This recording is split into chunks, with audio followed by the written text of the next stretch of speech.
This is Gravity Groove here. Welcome to Not Safe for Work Runeterra, and I wanted to do a little informational video here. We haven't done one of these on this channel, and I feel like it's time we talk a little bit about the nature of card games. Now, I've been playing card games since Unlimited Magic the Gathering, so quite a while. So understanding that card games are all similar in a few aspects is important.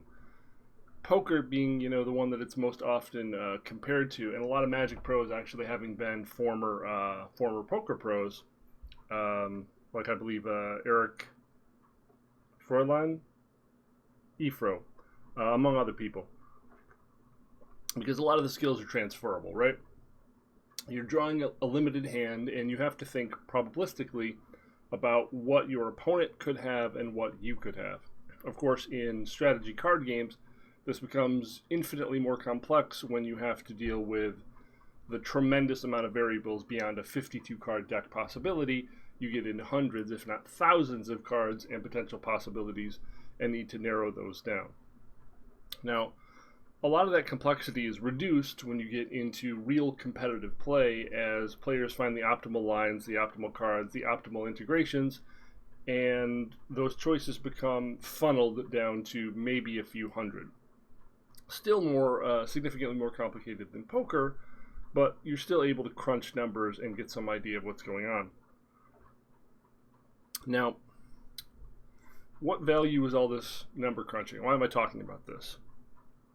Well, I wanted to talk a little bit about rank and what rank really means, okay? So there's a lot of clout chasers out there who stream 8 to 10 hours a day, and they do it 40, 50, 60 hours a week, and they get to Masters like that.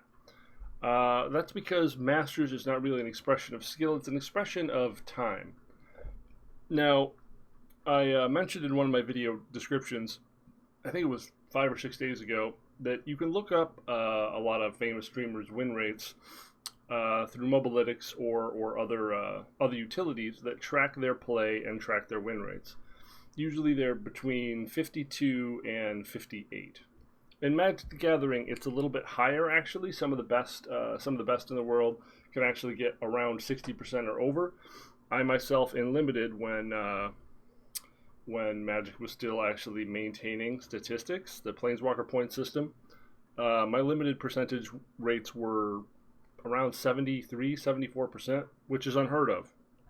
But Limited was always my best format, and even I'm going to lose. But usually the best players, you're looking at around 60 to 65% skill expression in Magic the Gathering. And it's a little lower, but fairly similar in Runeterra. Why is it lower? Well, as of now, Runeterra is a best of one format, which drastically limits skill expression. When you have a best of one format, so you have no sideboarding options, you have no counter play. All the decks have to be very generalistic, and you can't really use a deck that's a scalpel. Every deck has to be a Swiss Army knife, and that definitely limits your options in terms of skill expression. Now, if Endure is a deck that's bothering you, or me, for example, there are many counter cards that can effectively suppress the problem that Endure represents, such as if there were sideboard options, you could put 3 Hush into your deck. You could potentially put Silences into your deck. You could put Vengeance is a bad example because they'll just atrocity it, but there are a few counterplay options. Frostbite's a good one. But in best of one, those cards might be bad against the field at large and lower your win percentage, but raise your win percentage against Endure. Now, because you can't afford to overall lower your win percentage against the field, you cannot play those cards in a best of one format. This is why win rates and in general are lower than they are in Magic the Gathering. So when I checked a few days ago for Swim, his was 52%. He was at Masters with 52%, which means that he had to have either a tremendous streak to get from Diamond to Masters, Plat to Diamond, or the amount of games he played which is also potentially true, is absolutely absurd.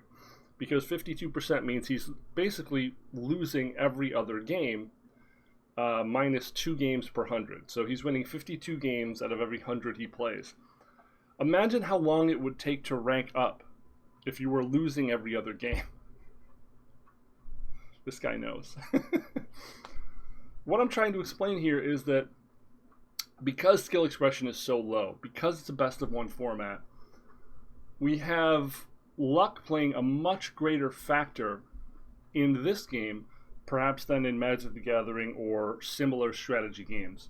Because when you eliminate the sideboard option and you lessen that skill expression, this is the result ultimately. It feels more like a slot machine or a treadmill than a game, which can be really exhausting if you're someone who's motivated by that number, if you're someone who's motivated by trying to rank up, trying to go from, in Magic to Mythic, in this game, to Masters. Which is why I want to remind you that Masters is not anything of any real significance, specifically in this game. Not really so much in Magic either. Masters and Mythic are both expressions of time. They're not really expressions of skill.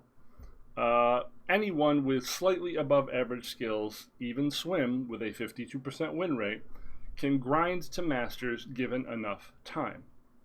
Now, your average person isn't going to have enough time. If you're not a professional streamer who literally makes their living doing this sort of thing, you're not going to be able to invest 8 hours a day to play the game and gradually win out over time. You're going to be like me. You're going to play maybe an hour or 2 a day, maybe a bit more on days you have off, and you're going to win, lose, win, lose, win, lose. And if you're unlucky, you're going to always find yourself at the plateau you started at. Because unfortunately, luck plays a tremendous, tremendous, tremendous role in best of one type games.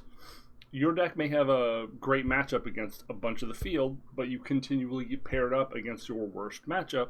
That's bad luck. Your deck may have a perfect curve, a beautiful curve that goes, 4-1 drops and 8-2 drops and 7-3 drops, and it just curves out perfectly. And every game you end up with all your 5 drops in hand, all your 7 drops in hand. Like, you've got 4 in the deck, you always draw them, always. You mulligan them away, they come back. That's bad luck. These are the games that you can't win. Now, these are the parts of card games, the random expressions, that feel the worst, because we play these games because we want to have a sense of agency, and our decks are part of an expression of our skill, ourselves, our personalities. And when we lose repeatedly in a way that we can't engage with, in a way that has so little to do with our decision making and our actual abilities, it begins to weigh on you psychologically. This sort of thing over time does damage, and certainly leads to what they call in poker tilt. I know a lot about this because I've been a bad luck Billy for a long, long time. It's just always been my lot in life. I've had some major tournaments where I draw 7 lands in a row. I absolutely break the probabilities of bad draws, of bad outcomes, of innumerable mulligans, like at a top 8 table. I've done that. I've been there.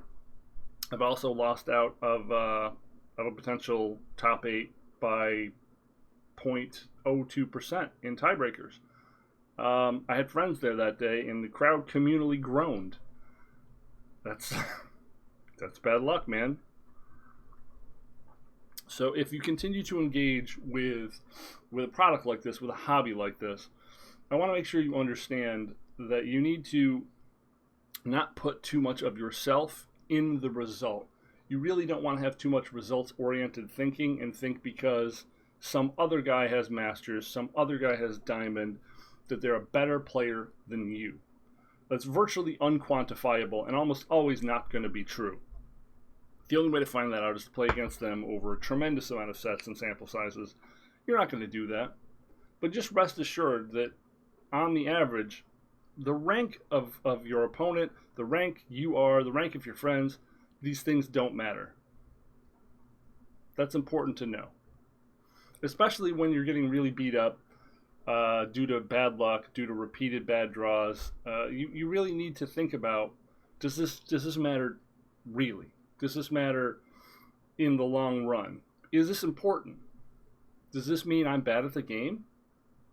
If so, does that even matter?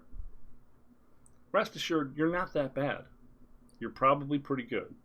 You put enough time into anything, the principle kicks in of around mastery at around 1,000 hours. Well, 10,000 hours, technically. But the more time you put into something, it's harder to say that, yeah, I'm just bad, I'm just making misplays. No. Games like this, you draw bad. You lose. The outcome has nothing to do with you. The result has nothing to do with you. And I want you to understand that. Don't feel bad. And when I express frustration on the show about my bad luck draws, it's part of the character, part of the show, and I understand that this is all absolutely just coin flip bullshit, and the results of a coin flip don't actually have any lasting impact in the real world, and they certainly don't take away from my accomplishments in other esports and the things I've accomplished in card games. Hey, I won free trips, man. I went to Hawaii on Wizard's dime. I'm doing fine over here. I just want you to remember, because I know I get frustrated by these results sometimes, and I tend to laugh about it because it's absurd. It doesn't really matter. But there are other people who could be having a much harder time.